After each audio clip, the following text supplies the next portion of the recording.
নমস্কাৰ জেআৰজি ব্লগলৈ সকলোকে স্বাগতম জনাইছো আজি আমি আলোচনা কৰিবলৈ লৈছো পভাৰ্টি এলিভেশ্যন প্ৰগ্ৰাম ইন ইণ্ডিয়া অৰ্থাৎ ভাৰতবৰ্ষৰ পভাৰ্টি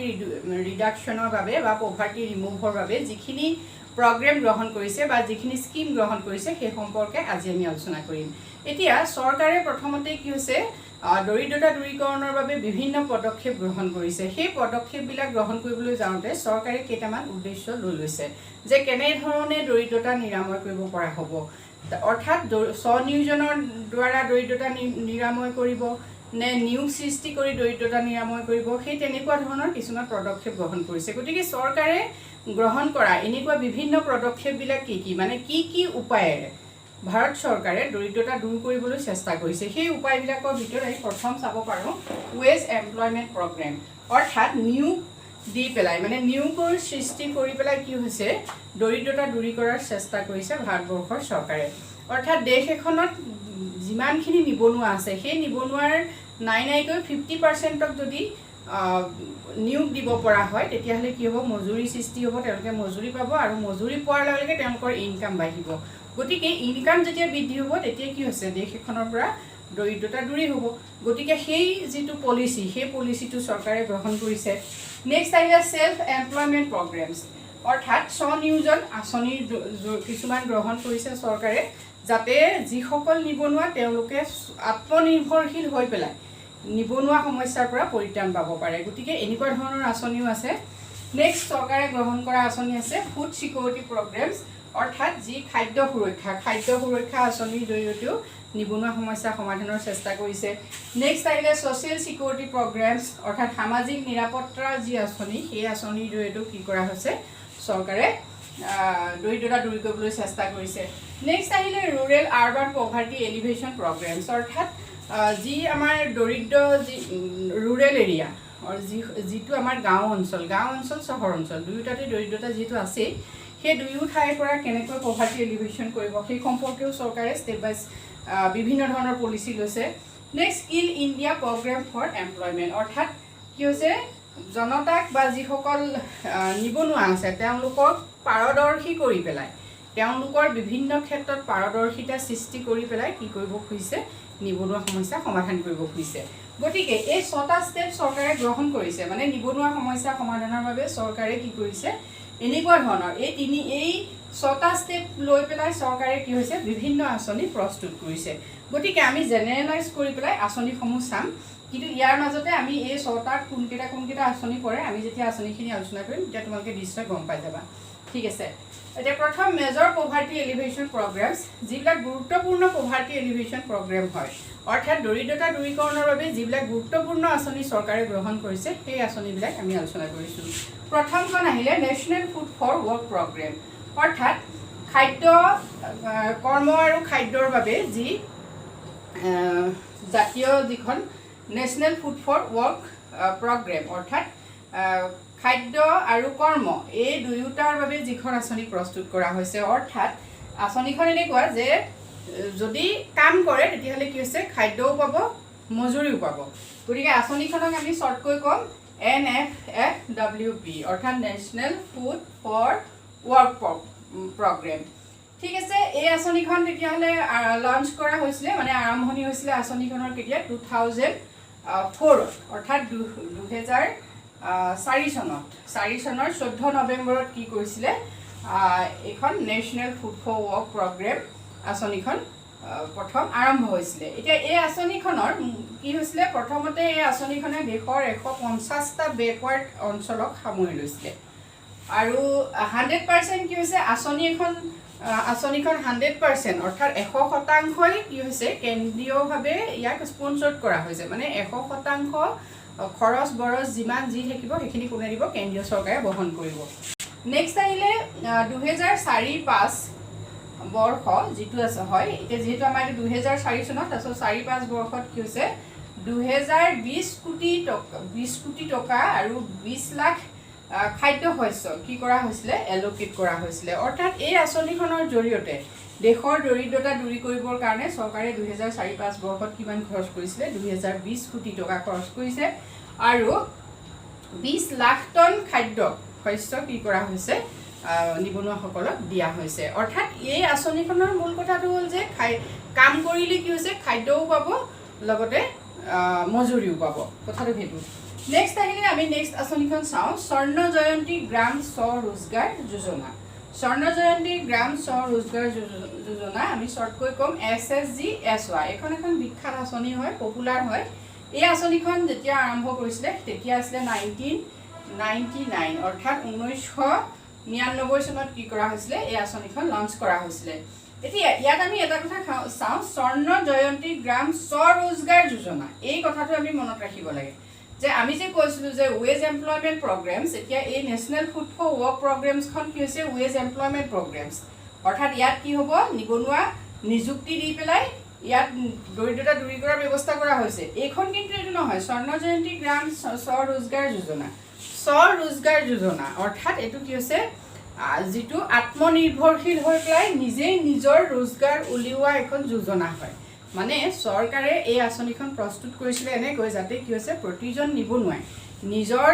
যি উপাৰ্জন তেওঁলোক নিজে আত্মনিৰ্ভৰশীল কেনেকৈ হ'ব, মানে স্বনিয়োজন কেনেকৈ হ'ব। আমি নিশ্চয় বুজি পাইছোঁ যিটো ছেল্ফ ছাফিচিয়েঞ্চি কেনেকৈ আনিব,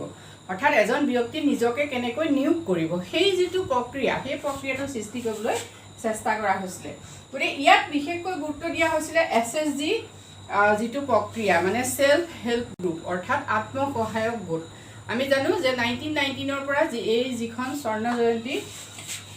গ্ৰাম স্বৰোজগাৰ যোজনা আৰম্ভ হৈছে তেতিয়াৰ পৰাই কি হৈছে ভাৰতত বিশেষভাৱে SSG গোটৰ আৰম্ভণি হৈছে। আৰু সেই SSG গোট প্ৰতিষ্ঠা কৰি পেলাই মানে আত্মসহায়ক গোট প্ৰতিষ্ঠা কৰি কি হৈছে আমি সকলোৱে জানো। আত্মসহায়ক গোট মানে কি যে 10 গৰাকী বা 10জন ব্যক্তি লগ খাই পেলাই এটা গোট প্ৰস্তুত কৰিব, তেওঁলোকে মাহে মাহে কি হৈছে নিৰ্দিষ্ট পৰিমাণৰ ধনৰাশি সেই গোটত জমা দিব আৰু সেই দিয়া ধনৰাশি কি কৰিব বেংকত তেওঁলোকে জমা থ'ব। এতিয়া এই যে জমা থোৱাৰ বাবে তেওঁলোকে কি হৈছে বেংকৰ পৰাও এটা মিনিমাম তেওঁলোকে পিছত লোন ল'ব পাৰিব, মিনিমাম এটা তেওঁলোকৰ কেপিটেল হোৱাৰ পাছত, আৰু তেওঁলোকে গোটটোৰ ভিতৰতে প্ৰতিজনে মানে সদস্যসকলৰ মাজতে কি হৈছে ঋণৰ আদান প্ৰদান কৰিব পৰা হ'ব। গতিকে তেওঁলোকে নিজে কি হ'ল গোটটো খোলাৰ লগে লগে নিজেই নিজকে তেওঁলোকে কি কৰিব পাৰিলে নিয়োগ পোৱাৰ এটা ব্যৱস্থা গঢ়ি উঠিলে। লগতে চৰকাৰেও তেওঁক কিছু সহায় কৰিব, বেংকেও সহায় কৰিব। এতিয়া আমি জানো যে যিবিলাক আত্মসহায়ক গোটবিলাকলৈ চৰকাৰে বিভিন্ন ধৰণৰ অনুদান সময়ে দি থাকে। গতিকে এইটো এটা আচলতে এখন বৃহৎ আঁচনি হয় আৰু খুব জনপ্ৰিয় হয়। ভাৰতত কি হৈছে SSG গোট আৰম্ভ হোৱাৰ পাছৰ পৰাই দৰিদ্ৰতা নিৰাময়ৰ ক্ষেত্ৰত ই বহুত বেছি সুদূৰ প্ৰসাৰী প্ৰভাৱ পেলাইছে বুলি আমি ক'ব পাৰোঁ। ঠিক আছে, গতিকে স্বৰ্ণ জয়ন্তী গ্ৰাম স্বৰোজগাৰে তেতিয়াহ'লে আমাক কোনটো পেলালে ছেল্ফ এমপ্লয়মেণ্ট প্ৰগ্ৰেমছ, মানে চৰকাৰে গ্ৰহণ কৰা ছেল্ফ এমপ্লয়মেণ্ট প্ৰগ্ৰেমছটো যদি আমি চাওঁ তেতিয়া সেইটো কি হ'ব তেতিয়াহ'লে এইখন মানে স্বৰ্ণ জয়ন্তী গ্ৰাম স্বৰোজগাৰ যোজনা। আৰু ৱেজ এমপ্লয়মেণ্টটো হ'ল national food for work programme. ঠিক আছে, নেক্সট আহিলে সম্পূৰ্ণ গ্ৰামীণ ৰোজগাৰ যোজনা। এতিয়া সম্পূৰ্ণ গ্ৰামীণ ৰোজগাৰ যোজনা এইটো হ'ল কি সম্পূৰ্ণ গ্ৰাম্য যি ৰোজগাৰ যোজনা এখন, এই যোজনাখনক আমি শ্বৰ্টকৈ কি বুলি কওঁ SGRY। এতিয়া এইখন যেতিয়া আৰম্ভ হৈছিলে লঞ্চ কৰা হৈছিলে তেতিয়া 2001ত, আৰু ইয়াত কি কৰা হৈছিলে যিবিলাক এডিশ্যনেল এমপ্লয়মেণ্টৰ ব্যৱস্থা কৰা হৈছিলে, মানে নিয়োগ সৃষ্টি কৰাৰ পাছত বহুতো নিবনুৱাই ধৰি ল'লোঁ আমি নিয়োগ পালে, তাৰ পাছতো বিভিন্ন ধৰণৰ নিবনুৱাই হৈছে নিয়োগ পোৱা নাই। এডিশ্যনেল এমপ্লয়মেণ্ট কেনেকৈ দিয়া হ'ব, ফুড ছিকিউৰিটি কেনেকৈ দিয়া হ'ব সেই সম্পৰ্কে আকৌ এই আইনখনে কি কৰিছিলে, এইখন আঁচনিয়ে বিভিন্ন ধৰণৰ পদক্ষেপ গ্ৰহণ কৰিছিলে। এতিয়া সম্পূৰ্ণ গ্ৰামীণ ৰোজগাৰ যোজনা মানে গোটেই অঞ্চলজুৰি যিমান গ্ৰাম্য অঞ্চল আছে সকলো গ্ৰাম্য অঞ্চলৰ যিসকল নিবনুৱা তেওঁলোকক কি কৰা হৈছিলে বিশেষভাৱে এই আঁচনিখনে গুৰুত্ব দিছিলে। নেক্সট আহিলে ৰুৰেল হাউচিং ইন্দিৰা আৱাস যোজনা। ইন্দিৰা আৱাস যোজনা আমি যিখনক কি বুলি কওঁ IAY, এখন জনপ্ৰিয় আঁচনি আৰু এই আঁচনিখন এতিয়াও খুব পপুলাৰ হয়, বৰ্তমানো এখন পুৰা দমে চলি আছে। ইন্দিৰা আৱাস যোজনা যিখন আঁচনি সেইখন কি কেতিয়া আৰম্ভ হৈছিলে 1999 চনত, 99 চন আৰু 2000 এই সময়ছোৱাতে এইখন আঁচনি আৰম্ভ হৈছিলে, অৰ্থাৎ 1999 2000। এই আঁচনিখনৰ মূল কথা হ'ল যে ইন্দিৰা আৱাস যোজনা অৰ্থাৎ আবাস শব্দটোতে আমি মনত ৰাখিম বা আমি বুজি পাম যে ই কি কৰা হৈছে, যিখিনি এই আঁচনিখনৰ জৰিয়তে যিখিনি বিল' পভাৰ্টি লাইনৰ ব্যক্তি আছে, অৰ্থাৎ যিসকল ব্যক্তি কি হৈছে অতি দৰিদ্ৰ, সেই দৰিদ্ৰ লোকসকলক কি কৰা হৈছিলে, এই যোজনাৰ জৰিয়তে তেওঁলোকক কি হৈছে বিনামূল্যে ঘৰ দিয়াৰ ব্যৱস্থা কৰা হৈছিলে। গতিকে ইন্দিৰা আৱাস যোজনা এতিয়াও আমি দেখিছোঁ ইন্দিৰা আৱাস যোজনাৰ জৰিয়তে বহুতে ঘৰ পাই আছে।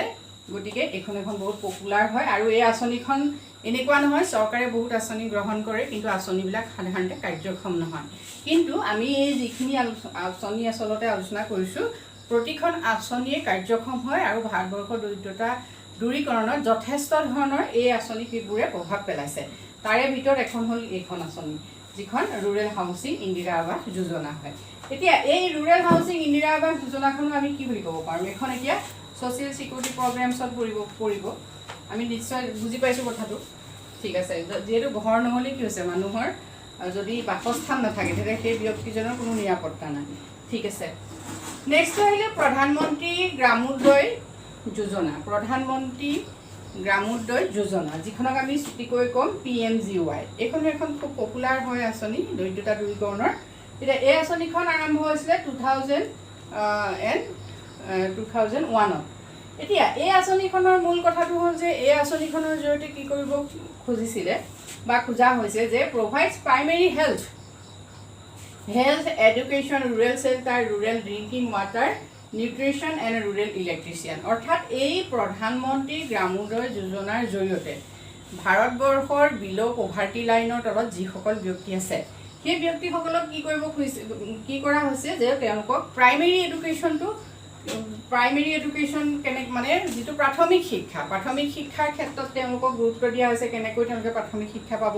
প্ৰাথমিক যিখিনি চিকিৎসা সেইখিনি যাতে বিনামূল্যে হয়, প্ৰাথমিক শিক্ষা, প্ৰাথমিক চিকিৎসা, আকৌ যি ৰুৰেল শেল্টাৰ মানে আৱাস গৃহ, সেইটো আমি কৈছোঁৱেই। এতিয়া এইখনো কি হয়, ইন্দিৰা আৱাস যোজনাৰ ভিতৰতে এইটো বস্তু ইয়াতো পৰিছে। এতিয়া আমি যোজনাবোৰ চাওঁ যদি ভালকৈ কম্পেয়াৰ কৰোঁ দেখিম ইখনৰ লগত সিখন জড়িত হয়। গতিকে গ্ৰাম্য মানে যিসকল নিবনুৱা তেওঁলোকক কেনেকৈ আৱাস গৃহ দিয়া হ'ব, তাৰপিছতে বিশুদ্ধ খোৱা পানীৰ ব্যৱস্থা কৰা কেনেকৈ হ'ব, তাৰপিছতে নিউট্ৰিশ্যন কেনেকৈ দিয়া হ'ব, অৰ্থাৎ পুষ্টিকৰ খাদ্য আৰু কি হৈছে বিনামূল্যে বিদ্যুৎ সংযোগ। এই সকলোখিনি আমি লক্ষ্য কৰিলে দেখিম যে বৰ্তমান অৱস্থাত এইখিনি চলি আছে। গতিকে এইখনো এখন বহুত পপুলাৰ আৰু জনপ্ৰিয় আঁচনি হয়। এই আঁচনিখনৰ জৰিয়তে ভাৰতবৰ্ষৰ বহুতো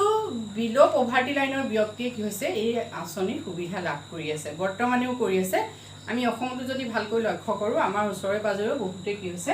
এই আঁচনিকেইখনৰ সুবিধা লাভ কৰি আছে। নেক্সট আহিলে ৰুৰেল এমপ্লয়মেণ্ট জেনেৰেশ্যন প্ৰগ্ৰেম। এতিয়া ৰুৰেল এমপ্লয়মেণ্ট জেনেৰেশ্যন প্ৰগ্ৰেম এইখন এতিয়া আমি আঁচনি চাওঁ। এই আঁচনিখনত আমি চাওঁ গ্ৰাম্য নিয়োগ জেনেৰেশ্যন প্ৰগ্ৰেম মিনছ যে কি হৈছে নিয়োগ বৃদ্ধি কৰা এখন আঁচনি, যে কেনেকৈ গ্ৰাম্য নিয়োগ বৃদ্ধি কৰা হ'ব, জেনেৰেট কৰা হ'ব। এই আঁচনিখন আমি ক'ত ধৰিব পাৰোঁ, ছেল্ফ এমপ্লয়মেণ্ট প্ৰগ্ৰেমছৰ এখন আঁচনি হয়। মানে এইখনত কি হৈছে ইনকাম যেনেকৈ জেনেৰেট হয় ঠিক তেনেকৈ এমপ্লয়মেণ্ট জেনেৰেট হ'ব। মানে আমি ধৰি ল'লোঁ এজন ব্যক্তি কি হৈছে, এজন ব্যক্তিক চৰকাৰে বিভিন্ন ধৰণৰ সুবিধা দি পেলাই তেওঁক এটা ইণ্ডাষ্ট্ৰি আৰম্ভ কৰিবলৈ দিলে, স্মল স্কেল ইণ্ডাষ্ট্ৰিয়ে হওক বা যিয়েই নহওক, বেংকৰ লোন বা চৰকাৰৰ কিছু সাহাৰ্য লৈ তেওঁ এটা ইণ্ডাষ্ট্ৰি আৰম্ভ কৰিলে। এতিয়া সেই ইণ্ডাষ্ট্ৰিটোত যিসকলক কাম কৰিবলৈ যিহেতু তেওঁ দিব, এজন ব্যক্তিজন নিজেই তেওঁতো আত্মনিৰ্ভৰশীল হ'লেই লগতে আৰু 100জন ব্যক্তিক তেওঁ কি কৰিলে তাত নিয়োগ দিলে। গতিকে কি হ'ল, এইটো এমপ্লয়মেণ্ট জেনেৰেশ্যন হ'ল, সেইটোকে কয় এমপ্লয়মেণ্ট জেনেৰেশ্যন, মানে নিয়োগ সৃষ্টি হ'ল। গতিকে এই আঁচনিখনৰ জৰিয়তে নিয়োগ সৃষ্টি কৰাৰ ব্যৱস্থা গ্ৰহণ কৰা হ'ল। আঁচনিখন তেতিয়াহ'লে 1995ত আঁচনিখন প্ৰথমতে আৰম্ভণি হৈছে। আৰু ইয়াত কি হৈছে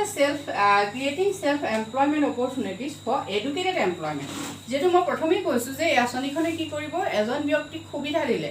যিজনে এটা ইণ্ডাষ্ট্ৰি বা এটা ব্যৱসায় আৰম্ভ কৰিব আৰু যিটো ব্যৱসায়ৰ জৰিয়তে তেওঁ নিজেই আত্মসংস্থাপন পাব, লগতে অন্যান্য ব্যক্তিকো তেওঁ কি কৰিব পাৰিব, সংস্থাপন দিব পাৰিব। গতিকে আমি এই কথাটো নিশ্চিত যে সেই ব্যক্তিজন শিক্ষিত হ'ব লাগিব। গতিকে এই আঁচনিখনে সেই যিখিনি এডুকেটেড আনএমপ্লয়মেণ্ট আছিলে, গতিকে সেই যিখিনি মানে শিক্ষিত নিবনুৱা, সেই শিক্ষিত নিবনুৱাসকলক কি হৈছে নিয়োগ দিয়াৰ এটা ব্যৱস্থা গ্ৰহণ কৰা হৈছিলে আৰু ইয়াত সহায় কোনে কৰিব আমি চাওঁ KVIC খাদী বোৰ্ড যিটো আৰু বেংক প্ৰভাইডেড বেংক আৰু খাদী বোৰ্ডৰ জৰিয়তে কি হৈছে ইয়াত ফাইনেন্স কৰা হ'ব গতিকে ফাইনেন্স কিমান আছিলে ম্যাক্সিমাম 25 লাখ টকালৈকে কি হৈছে ইয়াত ফাইনেন্স কৰা হয় মানে এজন ব্যক্তিক 25 লাখ টকালৈকে লোন দিয়াৰ ব্যৱস্থা আছে আৰু যিটো জৰিয়তে তেওঁ এটা ইণ্ডাষ্ট্ৰি বা যিকোনো এটা ব্যৱসায় আৰম্ভ কৰি অন্যান্য ব্যক্তিক তেওঁ কি কৰিব পাৰে নিয়োগৰ সুবিধা দিব পাৰে গতিকে এনেকৈ নিয়োগ সৃষ্টি যদি হয় তেতিয়া কি হ'ব দেশৰ পৰা নিশ্চয় দৰিদ্ৰতা দূৰ হ'ব লগতে আছিলে 2003-2004 মানে 2003-4 এই যিটো বৰ্ষ এই বৰ্ষলৈ কি হৈছে এই আঁচনিখনৰ জৰিয়তে 8.32 লাখ কি হৈছে এমপ্লয়মেণ্ট অপৰচুনিটি সৃষ্টি হৈছিলে অৰ্থাৎ 8.32 লাখ লোকে এই আঁচনিখন গ্ৰহণ কৰাৰ পাছত নিয়োগৰ সুবিধা পাইছিলে এইটো এটা নিশ্চয় ভাল খবৰ বৰ্তমান অৱস্থাত ইয়াৰ পৰিমাণ আৰু বাঢ়িলে আৰু এই আঁচনিখন তেতিয়াহ'লে যিটো তাৰমানে 2003-2004 10th প্লেন হয় দশম পৰিকল্পনা সম্পৰ্কত সময় ইমান হৈছিলে তাৰ পাছত এই পৰিমাণ আৰু বৃদ্ধি কৰাৰ চেষ্টা কৰা হৈছে নেক্সট আমি চাওঁ প্ৰাইম মিনিষ্টাৰ্ছ ৰোজগাৰ যোজনা PMRY প্ৰাইম মিনিষ্টাৰ ৰোজগাৰ যোজনা প্ৰধানমন্ত্ৰী ৰোজগাৰ যিখন যোজনা আঁচনি 1993 এখন আঁচনি আৰম্ভ হৈছিলে ইয়াতো কি হৈছে প্ৰধানমন্ত্ৰীৰ তৰফৰ পৰা কিছু মানে প্ৰধানমন্ত্ৰী ৰোজগাৰ যোজনা বুলি কোৱা হৈছে য'ত কি হৈছে যেটো আমি এটো আন্ডাৰ ওয়েজ এমপ্লয়মেন্ট প্ৰগ্ৰামছৰ ভিতৰত পৰিব তাতে ই কি হৈছে বিভিন্ন ধৰণৰ নিবনুৱা কেনেকৈ নিযুক্তি দিব সেই সম্পৰ্কে ইয়াতো বিভিন্ন ধৰণৰ আঁচনি প্ৰস্তুত কৰা হৈছে নেক্সট আহিলে প্ৰধানমন্ত্ৰী গ্ৰাম সড়ক যোজনা PMGSY এইখন এখন খুব পপুলাৰ আঁচনি তোমালোকে মনত ৰাখিবা এই আঁচনিখনৰ জৰিয়তে এতিয়া ভাৰতবৰ্ষত বহুত কাম হৈছে বিশেষকৈ ইনফ্ৰাষ্ট্ৰাকচাৰৰ ডেভেলপমেন্টৰ ক্ষেত্ৰত অৰ্থাৎ দেশখনৰ মানে আমাৰ ভাৰতবৰ্ষৰ আন্তঃগাঁথনি উন্নয়নৰ ক্ষেত্ৰত এই আঁচনিখনৰ গুৰুত্বপূৰ্ণ ভূমিকা আছে অৰ্থাৎ প্ৰধানমন্ত্ৰী গ্ৰাম সড়ক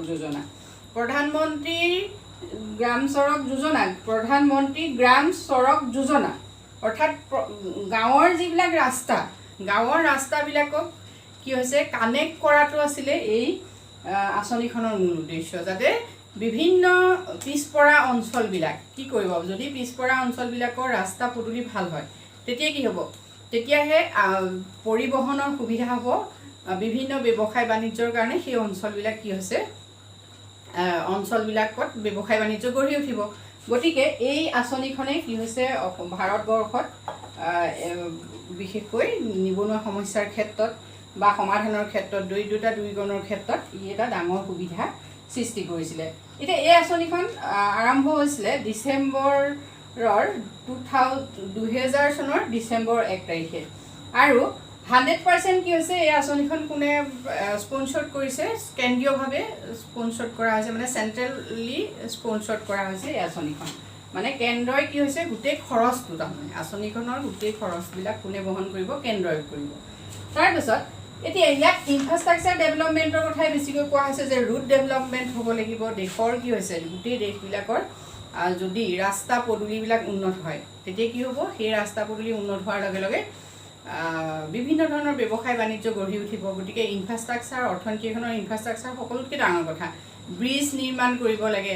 স্কুলবিলাক কি কৰিব লাগে ভাল কৰি উঠাব লাগে ইনফ্ৰাষ্ট্ৰাকচাৰ গঢ়িব লাগে এতিয়া আমি চাওঁ যে এইবিলাক যদি হয় এই ৰুট কানেকশ্যন যদি হয় তেতিয়া কি হ'ব যেটো যদি এখন ঠাইত এটা ৰাস্তা বনাবলগীয়া হয় তেতিয়া কি হ'ব সেই ঠাইখনৰ ৰাস্তা বনাবৰ কাৰণে যিসকল বনুৱা বা যিসকল কাম কৰিবলৈ যিসকল ব্যক্তিক আমাৰ প্ৰয়োজন হ'ব সেই ব্যক্তিখিনি ক'ৰ পৰা ল'ব যেটো স্থানীয় মানুহে আহিব গতিকে সেই স্থানীয় যিসকল ব্যক্তি তেওঁলোকৰ কি হ'ব নিয়োগ সৃষ্টি হ'ব গতিকে চৰকাৰে দুটা কাম কৰিছে যে এটা ইনফ্ৰাষ্ট্ৰাকচাৰ ডেভেলপমেন্টৰ কথা চিন্তা কৰিছে আৰু তাৰ লগতে দৰিদ্ৰতাও কি হৈছে হ্ৰাস হ'ব সেইটো এইটো ওয়েজ এমপ্লয়মেন্ট প্ৰগ্ৰামছৰ এখন আঁচনিৰ ভিতৰত হয় যেহেতু ইয়াত কি হৈছে নিয়োগ সৃষ্টি হ'ব ৰাস্তা পদূলি বনাওঁতে ঘৰ দুৱাৰ মানে যিবিলাক infrastructure school college next hospital এইবিলাকৰ ইনফ্ৰাষ্ট্ৰাকচাৰ বনাওঁতে কি লাগিব যেহেতু তাত নিবনুৱা বহুত নিযুক্তি পাব গতিকে এমপ্লয়মেন্ট জেনেৰেশ্যনো হ'ল আৰু ইফালে ডেভেলপমেন্টো হ'ল অৰ্থনীতি গতিকে এই এনেকুৱা ধৰণৰ টেকনিক ইউজ কৰি পেলাই কি কৰা হৈছে এই আঁচনিখন প্ৰস্তুত কৰা হৈছে আৰু যিখন আঁচনিৰ সৌজন্যতে এতিয়া আমি আমাৰ অসমৰ যদি বিভিন্ন বাট পদূলি আমি দেখোঁ 4 লেন দেখিছোঁ এতিয়াও হৈ আছে গতিকে এই আঁচনিখনৰ আণ্ডাৰতে সেইবিলাক হৈ আছে ঠিক আছে নেক্সট অন্ন যোজনা। এতিয়া অন্ত্যোদয়া অন্ন যোজনা এখন আৰম্ভ হৈছিলে 2000 চনত, লঞ্চ ইন 2000। এইখনে কি কৰিছিলে, এই আঁচনিখনৰ মূল কথাটো আছিলে যে কেনেকৈ নিবনুৱাসকলক মানে যিসকল দৰিদ্ৰসকলক কি হৈছে, যিসকল বিল' পভাৰ্টি লাইন মানে বিল' পভাৰ্টি লাইনৰ ব্যক্তিসকলক কি কৰা হ'ল, ফুড গ্ৰেইনছ হাইলি মানে ছাবচিডাইজ ৰেটত অৰ্থাৎ ৰাজ সাহায্যযুক্ত খাদ্য শস্যৰ যোগান ধৰাৰ ব্যৱস্থা কৰা হ'ল। এইখন এখন বহুত জনপ্ৰিয় আঁচনি হয়, বৰ্তমানো চলি আছে। কিন্তু এতিয়া কি হৈছে, আগৰ যিখন আঁচনি আছিলে, প্ৰথমতে এইটো যেতিয়া আঁচনিখন 2000 চনত আৰম্ভ হৈছিলে, তেতিয়া আঁচনিখনে 1 কেজি ঘেঁহুত কি হৈছে 2 টকা পইচাত 1 কেজি ঘেঁহু দিয়াৰ ব্যৱস্থা কৰিছিলে, আৰু চাউল 1 কেজি চাউল 3 টকাত দিয়াৰ ব্যৱস্থা কৰা হৈছিলে, মানে পাৰ মন্থ 10 কেজি চাউলেই হওক ঘেঁহুৱেই হওক। এতিয়া এই ব্যৱস্থাটো এতিয়া বৰ্তমান আমি জানো যে কি হৈছে, একেবাৰে এটকাও নোলোৱাকৈ কি হৈছে, যিসকল BPLৰ তেওঁলোকক এটকাও নোলোৱাকৈ কি কৰা হৈছে, খাদ্য শস্য এতিয়া যোগান ধৰি থকা হৈছে। যেনেকৈ আমাৰ অসমত আমি দেখিছোঁ বিভিন্ন ধৰণৰ এনেকুৱা ধৰণৰ সুবিধা এতিয়া সকলোৱে উপভোগ কৰি আছে, যিসকল BPLৰ হয়, মনত ৰাখিবা।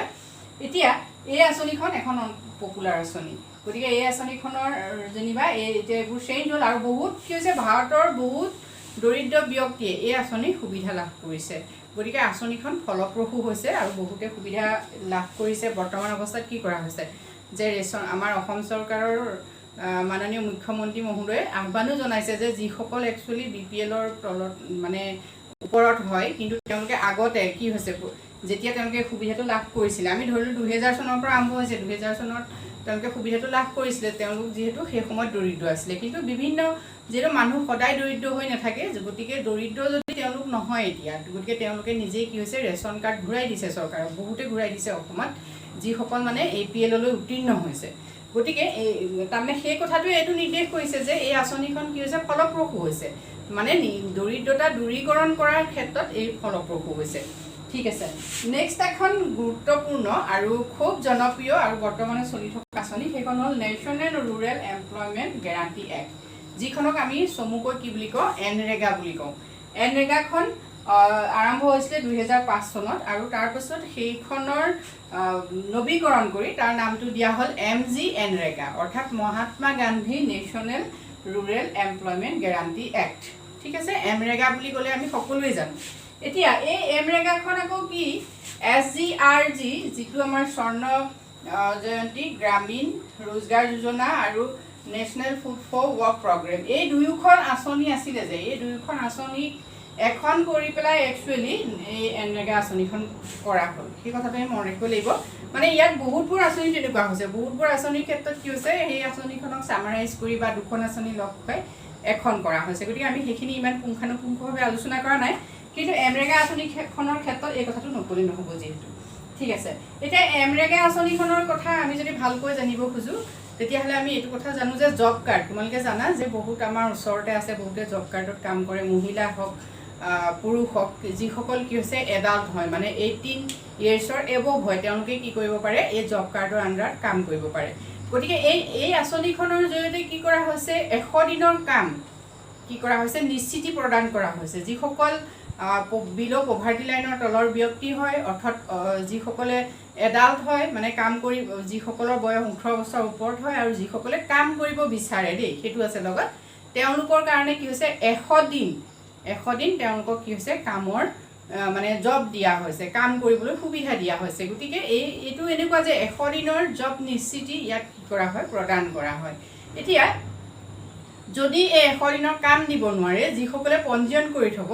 তেওঁলোকে কি কৰিব, তেওঁলোকে কাম নিদিলেও তেওঁলোকে তাৰ পইচাটো আচলতে পাব লাগে এই আঁচনিখনৰ মতে। গতিকে তোমালোকে যদি MREGAৰ ওপৰত বেছি জানিব খোজা, তেনেহ'লে মোৰ প্লেলিষ্টত, ইণ্ডিয়ান ইকনমিক্সৰ প্লেলিষ্টত MREGAৰ ওপৰত মই কৰিছোঁ, ভিডিঅ' আছে, আৰু ইন্দিৰা আৱাস যোজনাৰ ওপৰতো আছে। গতিকে এক্সপ্লেনেশ্যন, মানে যিহেতু এখন আঁচনিৰ বিভিন্ন কথা থাকে, আমি ইয়াত থাওকতে আঁচনিখিনি চিনাকিহে কৰিছোঁ। গতিকে তোমালোকে যদি বেছি কথা জানিব খোজা, সেই দুটা ভিডিঅ' চাব পাৰা, প্লেলিষ্টত গ'লেই পাই যাবা। ঠিক আছে, গতিকে MREGAখনৰ কথা আমি গম পাইছোঁ, যিখন একদম ভাৰতবৰ্ষত সকলোতে চলি আছে, আৰু ইয়াৰ বিভিন্ন ধৰণৰ বিশেষকৈ